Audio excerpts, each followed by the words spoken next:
नमस्कार. न्यूज डंकामध्ये मी महेश विचारे आपल्या सगळ्यांचं मनपूर्वक स्वागत करतो.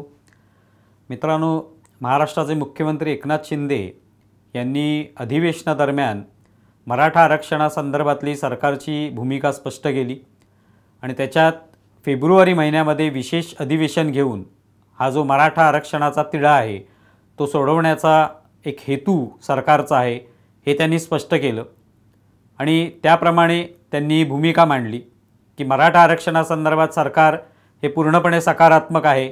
सरकारची भूमिका आहे की आरक्षण मिळालं पाहिजे, पण मागासवर्ग आयोगाचा जो काही अहवाल येईल तो अहवाल आल्यानंतर त्या ठिकाणी हे विशेष अधिवेशन घ्यायचं आणि त्याच्यामध्ये या सगळ्या आरक्षणाविषयी चर्चा करायची असं सरकारचं मत आहे.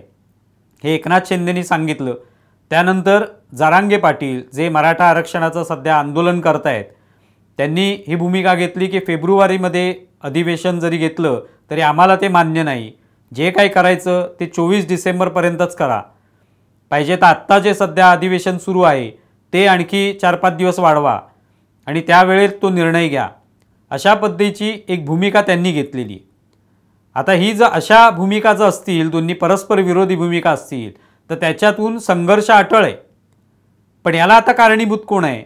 मुळात 24 डिसेंबरपर्यंत आरक्षण मिळेलच असं सरकारने असा शब्द दिलेला नसेल तर तो आरक्षणासंदर्भात त्यांना जे काही पावलं उचलायची आहेत ती पावलं सकारात्मक दृष्टीने ते उचलतील आणि महत्त्वाचा त्यातला जो भाग आहे तो कदाचित पूर्ण केला जाईल, जेणेकरून आरक्षण हे टिकाऊ आपल्याला तयार करता येईल. कुठे अडचणीत सापडणार नाही, कुठे त्याला अडथळा येणार नाही. जसं मागच्या वेळेला झालं होतं, सर्वोच्च न्यायालयामध्ये ते रद्दबातल झालं, तर तसं होऊ नये या दृष्टीने सरकारचे प्रयत्न आहेत. मग सरकार त्या दृष्टीने जर प्रयत्न करत असेल तर त्याला जरांगे पाटील यांनी आता पाठिंबा द्यायला पाहिजे. जर एकनाथ शिंदे यांनी हे संपूर्ण भाषण जे केलं ते स्वतः ऐकल्यानंतर, स्वतः हे जरांगे पाटील ऐकत होते लाईव्ह भाषण, आणि ते ऐकल्यानंतर ते म्हणाले की सरकारची भूमिका आरक्षणासंदर्भात 50% अगदी सकारात्मक आहे, पण आता त्यांनी ते 24 डिसेंबरच्या आतच दिलं पाहिजे. त्यानंतर आम्ही जराही थांबणार नाही, आम्ही आमचा नाईलाज होईल आणि आम्हाला आंदोलन करावं लागेल. पण मुळात ही भूमिका त्यांनी लक्षात घेतली पाहिजे की आंदोलन करून काहीच होणार नाही. आता जे काय आरक्षण मिळणार आहे ते सरकारच देणार आहे. आंदोलन केल्यामुळे सरकार लगेच जादूची कांडी फिरवल्याप्रमाणे आरक्षण देऊ शकत नाही. कारण तसं आरक्षण द्यायचंच असेल तर मग त्यासाठी एवढं सगळं करण्याची गरज नव्हती. सरकारने आरक्षण तेव्हाच दिलं असतं, आंदोलनाची वाट बघितली नसती. पण ते टिकलं असतं का हा महत्त्वाचा प्रश्न होता. आणि त्यामुळे जी काय पावलं टाकायचे ते अत्यंत सावधगिरीने, ज्याच्यामध्ये कोणतेही अडथळे राहणार नाहीत, कोणत्याही चुका त्याच्यामध्ये राहणार नाहीत, दोष राहणार नाहीत, हा विचार करून सरकार जर पावलं उचलत असेल तर जरांगे पाटलांनी आता थोडीशी मुभा त्यांना द्यायला पाहिजे. आणि ते तर पूर्णपणे सकारात्मक दृष्टीनेच बोलत आहेत. त्यांनी कुठेही आंदोलन मागे घ्या, आंदोलन करता येणार नाही अशा पद्धतीची भूमिका घेतलेली नाही. पण जरांगे पाटील जे म्हणत आहेत की आणखी हे आत्ता चालू असलेलं अधिवेशन आणखी 4-5 दिवस वाढवा आणि त्याच्यात काय तो निर्णय घेऊन टाका, 24 डिसेंबरच्या आत घ्या किंवा त्याच्यानंतर 2-3 दिवस थांबा आणि घ्या, तर अशा पद्धतीने करता येत नाही. ही जी प्रक्रिया आहे अधिवेशन घेण्याची, त्याच्यामध्ये वेगवेगळे विषय मांडण्याची, याला एक काहीतरी धोरण असतं. हे कामकाजाची एक पद्धत असते.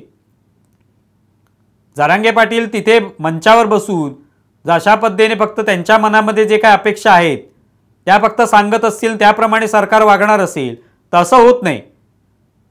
आता सरकारने भूमिका घेतलेली आहे की विशेष अधिवेशन जे आहे ते बोलवायचं आणि त्यावेळेला चर्चा घडवायची. त्याच दरम्यान राज्य मागासवर्ग आयोगाचा अहवाल येईल आणि त्या अहवालामध्ये जे काय म्हटलेलं असेल, मराठ्यांच्या एकंदरीत मागास असण्याबद्दल जे काय म्हटलं असेल त्या संदर्भातले सगळे जे मुद्दे लक्षात घेऊन मग हे मराठा आरक्षणाबद्दलचा तिढा जो आहे तो सोडवता येऊ शकेल. पण त्यासाठी काही वेळ देणं सरकारला आवश्यक आहे. मात्र जरांगे पाटील आत्ता जी भूमिका घेत आहेत की आम्ही काही करून ऐकणार नाही, 24 डिसेंबर ही शेवटची तारीख, यानंतर आंदोलन आम्ही घेऊ, तर तसं आंदोलन घेऊन काहीच हाती लागणार नाही हे त्यांनी लक्षात घ्यायला पाहिजे. मुळातच हा जो सगळा आरक्षणाचा प्रश्न आहे तो आता इतके महिने चालू आहे, त्याच्यामध्ये हे जे सरकार आहे एकनाथ शिंदे यांच्या नेतृत्वाखालील, हे सरकार प्रयत्न करते, तुमच्याशी वेळोवेळी चर्चा केली जाते, त्यामुळे जरांगे पाटलांनी ही आडमुठी भूमिका सोडली पाहिजे. त्यांनी हा वेळ जसा ते वेळ द्यायला तयार आहेत की 24 डिसेंबर नंतर आणखीन 2-3 दिवस वेळ घ्या, पण आत्ताच्या अधिवेशनात घ्या. तसंच फेब्रुवारीमध्ये जर विशेष अधिवेशन बोलवलं जाणार असेल तर त्यावेळेला त्या अधिवेशनामध्ये चर्चा होऊ द्या, करू द्या. शेवटी आरक्षण मिळणंही आवश्यक आहे. ते जर मिळायचं असेल तर आजच्या आजच त्या द्या असं म्हणून काहीच होणार नाही. आणि आंदोलन करून शेवटी हाती काय लागणार आहे? जे आंदोलन आधी झालं त्याचं उद्या हिंसक स्वरूपामध्ये रूपांतर झालं तर त्याचा फायदा नेमका काय होणार आहे? सगळ्याच समाजाला त्याचा त्रास होणार आहे आणि एक प्रकारे समाजामध्ये एक अस्वस्थता निर्माण होणार आहे. तर ती अस्वस्थता कमी करण्याचं काम आता जरांगे पाटलांच्या हाती आहे. सरकारने भूमिका घेतलेली आहे, सकारात्मक भूमिका घेतलेली आहे. एक वेळ जरांगे पाटलांनी आता भूमिका घ्यावी की मला या संदर्भात सरकारची चर्चा करायची आहे, सरकारच्या शिष्टमंडळाची चर्चा करायची आहे की मुख्यमंत्र्यांची चर्चा करायची आहे. त्यांनी जे काही मत मांडले त्याच्यावर माझं मत जे आहे ते पत्रकारांसमोर मांडण्यापेक्षा प्रत्यक्ष जाऊन त्यांना भेटणं की त्यांच्या शिष्टमंडळाशी चर्चा करणं आणि याच्यात काय नेमका आता तोडगा काढता येईल. विशेष अधिवेशन घेत आहे तर ठीक आहे, ते कसं घ्यायचंय, त्यात कोणते मुद्दे आले पाहिजेत याविषयी बोलता येऊ शकेल. पण ते न करता आम्ही काही करून हटणार नाही, 24 डिसेंबरलाच ते द्या असं जर ते म्हणत असतील तर ती त्यांची आडमुठी भूमिका आहे. आणि जर 24 डिसेंबरच्या आत द्या, नाहीतर मग आम्ही आंदोलन करू आणि आमच्या आंदोलनाची दिशा ठरवू, तर हे हास्यास्पद ठरते. याचं कारण आंदोलन करून काहीच हाती लागणार आहे? आरक्षण हे फक्त सरकारच देणार आहे. हे काय तिथे एकनाथ शिंदे आहेत म्हणून ते काय जादू करणार आहेत किंवा फडणवीस, एकनाथ शिंदे, अजित पवार यांचं सरकार आहे म्हणजे ते जादुई सरकार आहे आणि ते पटकन आरक्षण देईल असं अजिबात होणार नाही. किंवा सरकारला आरक्षण देण्यासाठी हा पुरेसा वेळ देणं, सगळ्या प्रक्रियेतून जाऊन अत्यंत योग्य पद्धतीने आरक्षण मिळेल, ज्याच्यात कुठेही अडथळा येणार नाही, कुठल्याही कोर्टामध्ये ते टिकेल, या दृष्टीने जर सरकार विचार करत असेल तर त्यासाठी जरांगे पाटलांनी थोडा अवधी द्यायला पाहिजे. आणि तो दिला नाही तर मग 24 डिसेंबर नंतर जे होईल त्याच्यामध्ये मग तो त्रास जो आहे तो समाजालाच होणार आहे. सरकार तर आरक्षण त्या कालावधीत देऊ शकत नाही. सरकारने म्हटलेलं आहे आम्ही विशेष अधिवेशन घेऊ, कारण तो वेळ द्यावाच लागणार आहे त्यासाठी. तेव्हा ही सगळी प्रक्रिया असते लोकशाहीच्या एकंदरीत कारभारामध्ये. या सगळ्या प्रक्रियेतून जावं लागतं, लोकांची चर्चा करावी लागते, आमदारांची मतं जाणून घ्यावी लागतात. की जाणून घेतल्यानंतर त्याच्यात काय नेमक्या चुका आहेत, काय दोष आहेत, कसं हे सगळं करता येईल, हे सगळं केल्यानंतर मग शेवटी तो कायदा अस्तित्वामध्ये येतो.